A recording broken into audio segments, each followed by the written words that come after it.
Welcome to Amanda Hall's Psychic Mini Workshop Series here on Facebook Live every Wednesday morning, directly after my show out of the US of A at Grenville in South Carolina on a1rpsychicradio.com.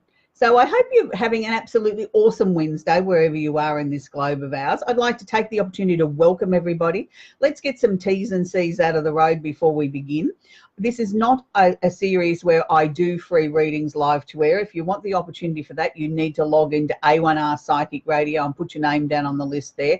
This is actually a teaching series where I perform a little mini workshop each week where we work with some soy candles and we actually work with the energy of what is going on in the universe. This week we're going to be working with a new moon in Sagittarius, and each week I like to help you sort of understand what's happening in this universe of ours and how we can improve our own personal universe. So I'd like to welcome everybody again here. If it's your very, very first time here with us at Amanda Hall Psychic Weekly Workshop Series, we're up to workshop number 42. And this week we're going to be talking about the new moon in Sagittarius. So if you'd like to leave your name in the comments box and say hi and who you are and where you're from, I'd love to be able to sort of wave and say hi back to you. For those of you that regularly watch the show, you know the drill of leaving your name and we'll have a little, chat that way. I do not answer questions. I'm happy to answer questions if it relates to the topic at hand after the workshop in the next 48 hours, but I do not answer questions as far as giving away free readings. So let's get down to business.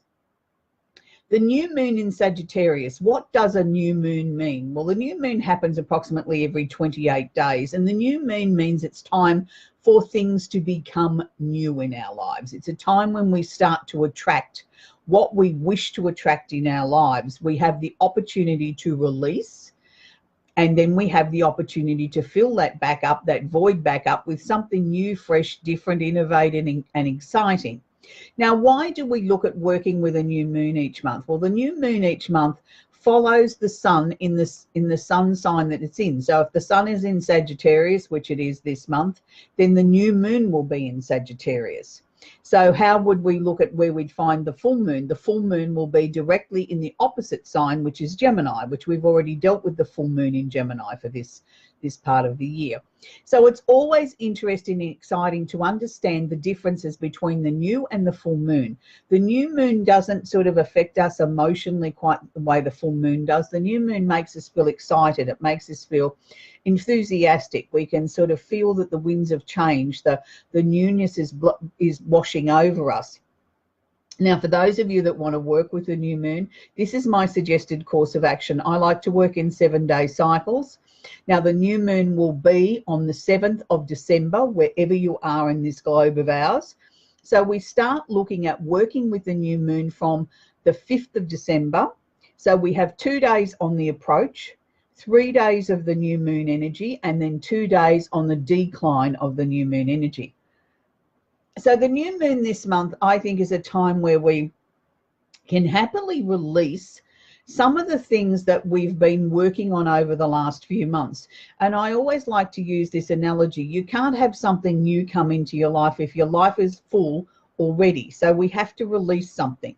So if you imagine your house is full of furniture and you want to buy a new lounge, well, unless you release the old lounge or the old couch, you can't put a new one in. Well, the same is to be said for things that we want to attract in our lives. And this time of the year, I think it's a perfect time to be releasing anything that we need to forgive somebody for. It's time to let go of all those negative, horrible old energies of where we've been cranky with somebody, or we feel we can't forgive them, or we can't forget, or we can't just release that energy to the universe and say it no longer suits to have this in my energy sphere. I don't necessarily forgive you and I don't necessarily want to forget, but I don't wish to have that influence affecting my day-to-day life. And sometimes that's the only way that we can deal with things. We don't always get on with everyone in our lives. And, I constantly have people that have sessions with me that sort of talk about how heartbroken that they are, that a family member they've had this terrible run-in with, this terrible disagreement, and they can't see that there's any way that it can be fixed, or they've given them so many dozens of chances and each time they've been more hurt or, disappointed again. And it's like, what do I do with this, Amanda? And I always try and teach people, you know, we might be taught that we've got to forgive and forget. I don't believe in that principle. I don't believe we should forgive somebody that's really, really hurt us or deceived us or lied to us or cheated on us. Why should we give them a gold pass and say, oh, there, that's okay, I forgive you and I forget and you're still a good person? Well, because no, they're not a good person. And they have done the wrong thing, and there should be consequences for their actions. But this is how I personally deal with something. I wrestle with it, I sit with it. I'm probably the most forgiving person on the planet, but then there comes a time where I draw a line in the sand and I say, that's it, no more. This will not happen again. I've given you too many chances to sort of, you know, to start to see things in a different sort of way, that I no longer wish to do so. And it's interesting because people sort of need to see that, you know, that there is a time when you say no more, that, you know, you've had enough of this and you want to say to yourself, okay, I'm not going to be playing this game with you anymore. And you draw a line in the sand and you say, that's it. So then you've got to learn to be able to release that energy and not necessarily forgive them, but find a comfortable spot where it no longer affects you anymore. And this is really a difficult thing to do because we are brought up to believe that, you know, we've got to be kind to other people and forgive them of the things that their sins or whatever they've done wrong by us. And we've got to be the bigger person. Now, I don't know that I necessarily agree with that. I don't think there's one size that fits all. I think you have to find what works for you. If it's the first or second time, yes, then you can forgive them and hopefully they've learnt their lessons and everybody can play happily in the sandpit and we can move on. But when something's been a recurring pattern, which quite often it is in families or close situations, it's a recurring pattern and we keep forgiving them and we keep moving on from it, and each time the problem just escalates and gets more intense, and the other person actually isn't learning anything from being given, you know, a second or a 10th or a 100th chance, that then I think there is no recourse except to draw a line in the sand and say, I'm done. I'm not going to accept this sort of behavior anymore, because while I'm accepting this sort of behavior from you, I'm actually not being true to myself. And that's what I think this new moon is asking of us, is to be true to ourselves. The Sagittarian energy is the time of the year where I believe in truth, and anybody that's a true Sagittarian, truth is the most important thing to them. Whether we like it or not, we need to know the truth. Yes, it is a time of positive energy and, you know, looking at new opportunities and setting the bar high and creating our own luck and all those sort of things. But I just want to stay on this emotional issue first, because I feel that this is very important, because anytime we start to talk about the moon, we are talking about emotions. And I know for a lot of people, as we head into the festive season and the Christmas period, that people start to really feel, oh my goodness, you know, we're sort of organising Christmas Day and then there's all these warring factions that we've got to try and somehow or another glue together and make this day a happy occasion for everybody. And it's like, oh gee, if we only could have an alcohol-free day, that'd be great. Well, yes, that in some households that's the case, but in most households it's not the case. People tend to think of Christmas and partying and celebration, and alcohol goes hand in hand as well as the feasting. So what do you do about these sort of tricky situations? And I can't tell you what to do. You have to make your own decisions for your own family and what you want to achieve. But this is what I can share with you over the years. One of the things that I suppose it took me a long, long time to realise is that we all have a right to spend Christmas Day the way that we wish to, that we don't always have to accommodate everybody else. And I don't think that there's necessarily anything wrong with saying, okay, next year I'm going away to the Bahamas, or next year I'm not spending the time with family, I'm going to have a Christmas that's just for me. And it might seem selfish and it might be too late to do that this year, but I think you can also, if you've got to have the family shindig and you've got all these warring parties coming, then maybe, you know, something can be put in a very tasteful sort of way in a text message or an email to everybody, that leave your grievances at home. When you hit the front door, we're having a, you know, a stress-free Christmas. We're having nothing but smiles and happiness and joy, and everybody's going to get on, otherwise you'll be asked to leave. And I think if you set those clear guidelines of what is expected of everybody, those that take umbrage to it and say, you know, and start swearing and cursing you under your breath and say, well, I'm not coming then, well, that's okay. That's their choice. that just sort of shows me that they were going to cause a problem anyway, and you didn't need them there anyway. And those of you that are sort of happy to sort of abide by the house rules, then it should be a much more pleasant day. And you need to be very firm on what you've set down. If somebody starts getting nasty or whatever, you ask them to leave. And I think, you know, as we sort of head into these very, very busy times and very uncertain times in some ways with the way the world economy is, and, you know, people are transitioning from sort of full-time work into sort of, you know, not so secure work. And there's so many things that are going on in the world at the moment. We need to look at the things that we can take control of, the things that we can sort of say, these are my rules and they're going to be honoured. They're going to be, people are going to respect what I set down. So the other side of the new moon in Sagittarius is that it is an absolutely amazing time of the year for manifestation. For those of you that believe in writing your wish list and putting it on the fridge and things like that, well, now's the perfect time for that, because the new moon in Sag is about everything that Sagittarius stands for. Number one, it stands for truth. But number two, I think it is about being positive. It's about setting your sights high. It's about creating your own luck. It's about sitting down, writing your wish list, then getting up off the couch and making it happen.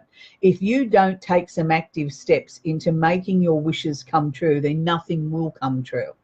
And, you know, we've got a very fortunate time of the year, you know, with the new moon in Sagittarius, and, you know, we've got the planet Jupiter transiting Sag at the moment, just gone in there. So there's just an abundance of luck and opportunities to be had.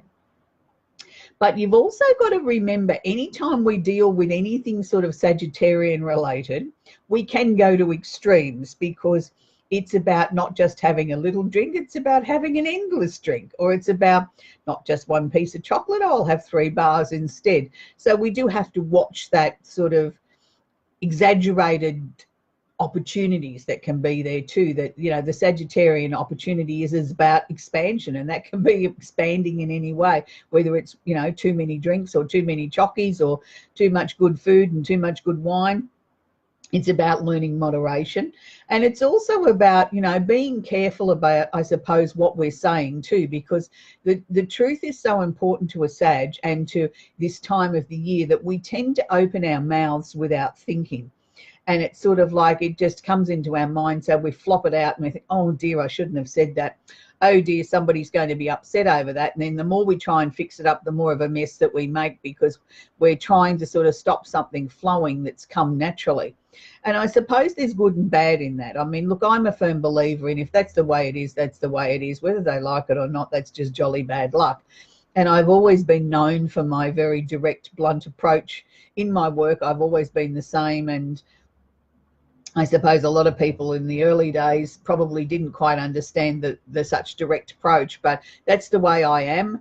And I don't know that there's anything wrong with that. At least people always know where they stand. If you're not happy with them, they'll know about it. And if you are happy with them, they know that too. So I think sort of maybe it's a time where we can be honest with ourselves to begin with, and then we can start to be more open and honest with the people that are around us. So it is a time of great excitement. I think the Sagittarian time of the year is very exciting anyway. So, but particularly when we've got a new moon, it's a time where we can really set the bar very, very high. So if we're working with a new moon candle and we're working with the Sagittarian time of the year, what I want to suggest to you is that you write a list of, say, 3 things. 3 things that you're ready to release. And as we've already spoken about, that could be arguments or disagreements with family members that you're going to need to spend time with over this festive time. And it could just be releasing the issue. And it doesn't necessarily mean you're releasing that person out of your life, but just put down, you know, want to release all the old issues and grievances with Uncle Fred and Auntie Mary. And you put that down as number 1. Number 2, you put down something else. Number 3, you put down something else. So you're releasing all this energy, and then we're going to write what we want to start to attract in our lives. Now, there might be many, many things that you want to attract in your life. You might only want to release 3 things and attract 10 things. That's okay. Because, you know, there may be things that are a work in progress, things that can happen quickly, but there might also be things that are sort of, you know, 6 months away, and some things that might be 2 years away. So we've got to start getting the momentum and building the momentum and the energy of what we're attracting to us. So with some of these longer range things, these will go on our new moon list every month until we achieve them. So it's always good to have some longer range things. I mean, I know for me, it's sort of, there's just so many things that I think that are new and exciting and different, and new ideas that roll around in my head all the time. I'm one of these people that it's a wonder I get any sleep, because I've always got a mind that's like a computer, calculating different things or looking at different things or coming up with new ideas, and I really don't ever shut it down very often. So for me, there's always a very lengthy list of new things that I'd like to bring to my life. Not all of them make it to fruition, but there's always something happening. So if we're going to be working with the Sagittarian candle, which is the fire sign candle, we write our list, we read it out aloud, we put our candle, we put our list underneath our candle, we put our candle on a coaster, never directly on the furniture, because the glass containers do get hot. The actual soy wax doesn't get hot, but the glass containers can get hot and can scorch your furniture. Please never leave a candle unattended under fans, air conditioners, under windows, curtains, around dogs and pets and children and things like that, because accidents do happen, and, you know, things can catch fire very, very quickly. So we would be burning our candle for approximately 7 days, between 15 minutes to 2 hours per day. Because we're working with the new moon, we would be working with the new moon candle again. Write an identical list, reading it out aloud as we go to light the candle. You'll see in these extra large candles we've got 2 wicks, so I light 1 wick one day and 1 wick the next day. That's really important because it helps you sort of get a longer burn time out of your candle. So that's really important way that we work with those. And for those of you that may not want to work with such a big candle, we do have our travel kit. This week I've made it up of 2 fire sign and 1 new moon. But you're actually able to make this up out of any of the 27 candles we have in our range. They make beautiful Christmas gifts. You can buy a set and split the box up into 3 little individual presents, or you can just buy a box and give a box to somebody that you love. So for those of you that may not want to work with a flame, can I suggest a melt warmer? You can pick these up at your local supermarket, department store, variety store, around about $15 mark. They are electric. You work with the same principle. Write your list out, pop it underneath the melt warmer, putting the melt warmer on a coaster. And this is safe because you can leave this going all day in the office or at home, just turning it off of a night before you're finished. It's a really, really good way and a safe way of working with your candles. And instead of lighting your candle, you're using the wax out of this to put in your melt warmer. So if you're starting a new concoction in your melt warmer, 2 teaspoons full, and then half a teaspoon per day. So at the end of the 7 days, where you may want to swap over to another candle, what I suggest is you take your little tray off the top, put it in the freezer for a minute or 2. That will make the soy wax go hard. You're able to easily remove it, then wash it, and you're ready to start again. So that's just our tip of how we work with a candle. And I hear you say, oh, Amanda, I don't have your candle, so therefore I can't work with the new moon. No, you can work with the new moon. What I want you to do is to be able to look at any candle that you have in the house that you can work with. So if you've got a bunch of candles that have been given to you as gifts over the time, get a candle and focus on it. Shut your eyes and focus on the energy and say, I'm turning this into my Sagittarian candle.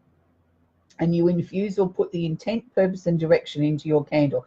Do that for a couple of minutes before you light it each time. Then you might have a second candle that you've got another candle that you're saying, well, okay, now this is going to be my new moon candle. Make sure that you remember that it's the new moon candle. Pop it in a paper bag and put the name on it later so that you can use it next month as a new moon candle. It doesn't always, you don't have to wait for the Sagittarian time of the year.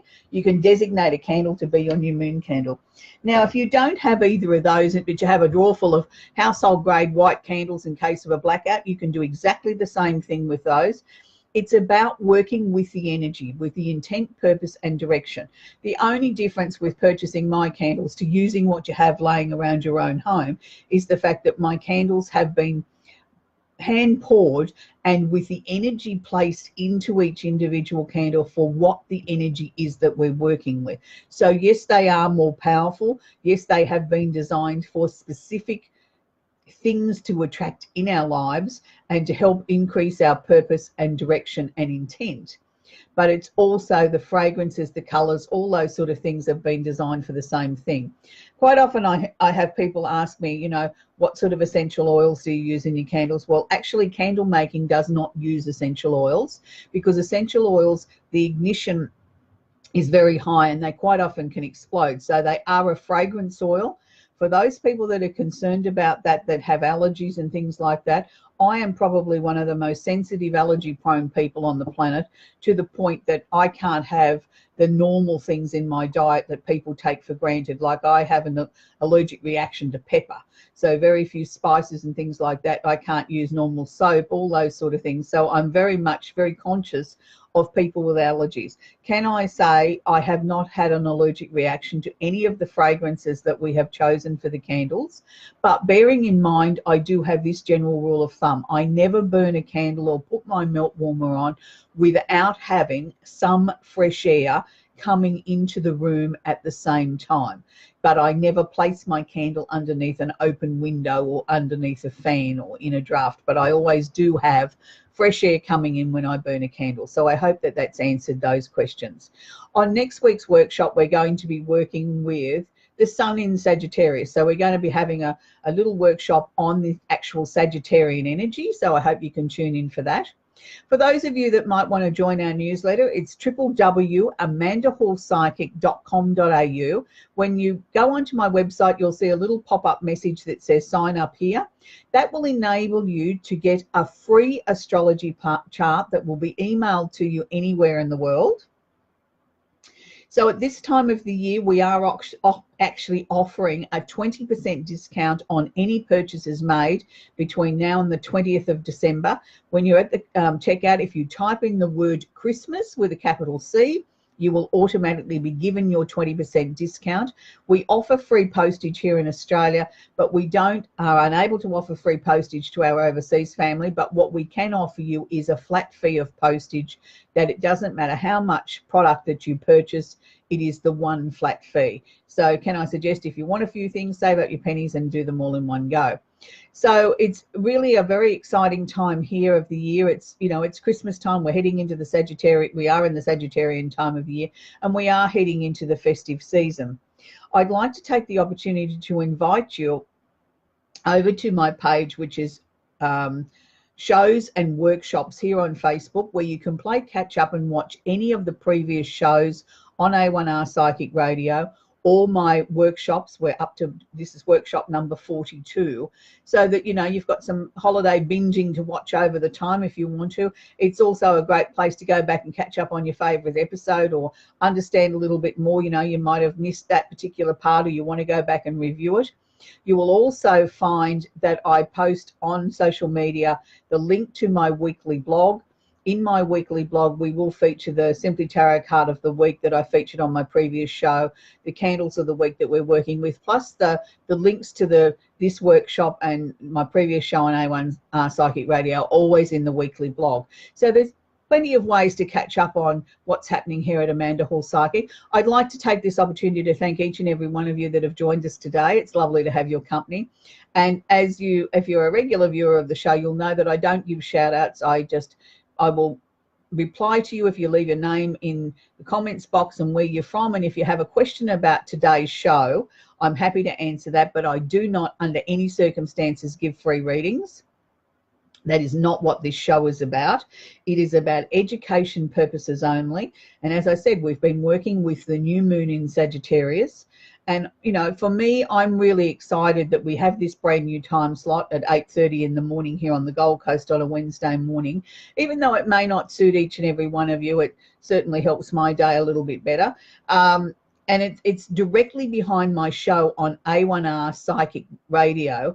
So I hope that that has sort of helped you understand a little bit more about what's happening in the universe this week. And before we wrap up the workshop today, can I say to you, it is really amazing that how everybody is managing the Mercury retrograde. Some people have got their listening ears on, but there's an awful lot of people that haven't had their listening ears on. And it's been really interesting to watch this one play out. So can I just share with you before we wrap this up that Mercury retrograde will be going until approximately the 10th of December. So Mercury retrograde means that people aren't listening. They haven't got their listening ears on. It's the time when mail's going to get lost, messages don't get through, computers break down, devices break down, you become absent-minded, you become a little bit more toey than normal. And it's because we just sort of feel this energy that sort of doesn't feel right, and it's frustrating because people aren't listening. So if you've got important contracts or important meetings or things like that that you've got to talk about, can I suggest that you make sure that the other person has really fully understood what you're talking about, and also that they understand that the context of the conversation. And don't be frightened to ask somebody, you know, did you really understand what I said? Or you've got all that, and they say yes or no, or hang on a minute, no, I didn't quite get this. Can you sort of share something else with me? And it's a time when I think we need to take our patience out with us in our handbag or in our purse, because it's a time where we do need a lot of patience, and just smile at people. Sometimes it's the best smile that they've ever had. And for those of you that watch me regularly, you'll know last week I was so excited I was going to see John Edward again for the second time this year. It was an absolutely fantastic show here on the Gold Coast, and I'm so pleased he's coming back to the Gold Coast next year, because I'll go again to the Gold Coast because it's home turf for me. The man never ceases to amaze me, that his ability to bring through people from the other side, but more importantly, the fact that he doesn't give up. When he says to you, I'm OCD, and until you sort of understand or acknowledge what I'm talking about, I can't move on. Well, I actually saw that firsthand, and the patience that that man has with people that are sitting there saying, no, no, no, no, no, and it seems like an eternity, and then eventually they say, oh, yes. And you can see the relief come over his face. Well, you know, yes, I've been waiting for you to get to this point that you fully understand. It's just amazing to watch. And last week was probably the most fantastic show I've ever been to, in as much as the healing that went on in that room was beyond magnificent. And to be able to see a mother who'd only lost her son a month before with leukemia, who was only a young boy, only 12, to be able to come through and give his mother a very, very sort of definite message, and in a way that it was just so moving, but I'm sure so healing for her, and also sort of sad but exciting at the same time, was something that I think I'll take with me for the rest of my life. So for anybody that gets a chance around the world to go and see John Edward, he is the master at work, and I want to leave you with that this week. Have a great week. Bye for now.